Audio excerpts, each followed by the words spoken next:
Hey guys, and welcome back to the Roblox Creepypasta series here on my channel.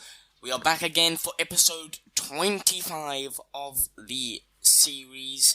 If you don't know what the Roblox Creepypasta series is, it's a series on my channel where basically every Sunday, or recently it's been almost every Sunday because I've been really consistent recently with the series, but basically every Sunday we go on the Roblox Creepypasta wiki and we go over a Roblox creepypasta. It's that simple basically. So what we do is we read through the creepypasta and then I give my thoughts, opinions, views, etc. at the end, and then you guys can give your thoughts, opinions, etc. in the comments down below as well, because I'll be sure to check them out. But today we've got a very interesting one, guys. We've got a very interesting one. Of course, Halloween was a few months ago now, and this would have been a good one to do for Halloween, but I didn't find it until today, so we're gonna do it now. This one is called 2009 Halloween Update. It's not the longest story in the world, but it does look pretty good. So without further ado, let's get into this one. 2009 Halloween update. It was a late night and there was not much to do on Roblox now that most of my friends had gone to bed. The ones that were awake played games I had no interest in. I thought clicked in my head to play one of those mirror games that had just came out. Being as tired as I was, I had misclicked on the catalog. My attention was captured by a reddish black decorated background, and in this background was a silhouette of a Robloxian with crimson eyes, and I had thought Roblox was just setting the mood for some new Halloween update or something,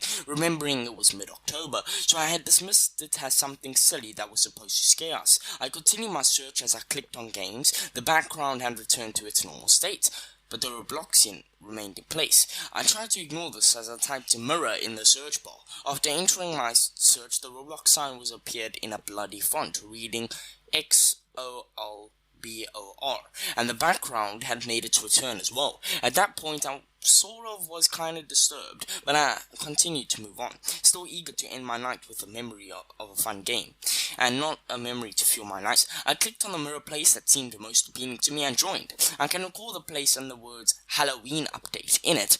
I just saw nothing but a few decals of cobwebs hanging here and there. Nevertheless, as promised, the game contained a reflection of my Robloxian which had mirrored my movements. Midway in game, a blinding light had flooded my camera. I paused in shock for a few moments before coming to a conclusion that it was nothing but a lightning effect. I continued to cheerfully play the game, letting the previous events slip from my mind. All was joyful until I noticed my mirrored reflection copy was missing from my view. I scanned around the map with the camera to find the copy sitting on a box a few studs away from mine, its back turned towards me. The ambience grew darker. I experienced another flash of lightning before the glass shattered, breaking the barrier between us two. I stood in a frozen position, staring at the copy, too afraid to do anything now. After a few minutes of stillness, the Robloxian turned towards me. Its eyes were red like the silhouettes, but in addition had bloody decaying teeth. Another flash of lightning filled the screen. My Robloxian was now on the ground, being burned by the copy. It just laid there and burned, turning blacker within the second of a coat of smoke wrapped around its limbs. I positioned the camera up from the crisp body to see that my copy was close to the screen, gazing back at me. Before my Robloxian could respawn itself, I exited the hell out of there.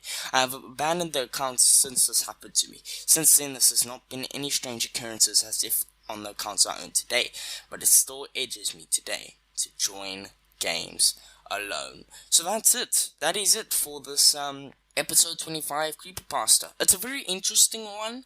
A very interesting one. It's kind of like how it's kind of like a spooky kind of vibe they went for here. Obviously some kind of cursed kind of account he had, basically, where things just went wrong this one day, but then after this happened, nothing happened to him. I really do like the story, you know. Grammar and spelling was okay.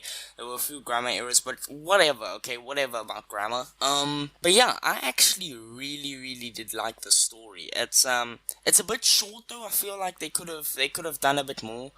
They could have done a bit more, cause I feel like it needed a bit more explaining, you know. It was very jumpy. It was a very jumpy creepypasta, but I did enjoy it overall. And I definitely think that if this author had to make another one, a longer kind of creepypasta with a bit more detail, then it definitely could do really, really well. This one was, yeah, this one just felt like it was a bit, jumpy. It was a bit, there wasn't, it was a bit like you'd be in this situation, then you just jump to this one, if you get me. But that's my feeling from it. Maybe not all of us feel the same thing from it, because that's also very possible. But yeah, guys, that's really it for episode 25. I know it was a short one, but at least I am getting these creepypasta videos out, hopefully with some more consistency coming soon. But yeah, guys, thank you so much for watching, and I will see you in episode 26, hopefully next week Sunday, on the Roblox Creepypasta series. Peace and out.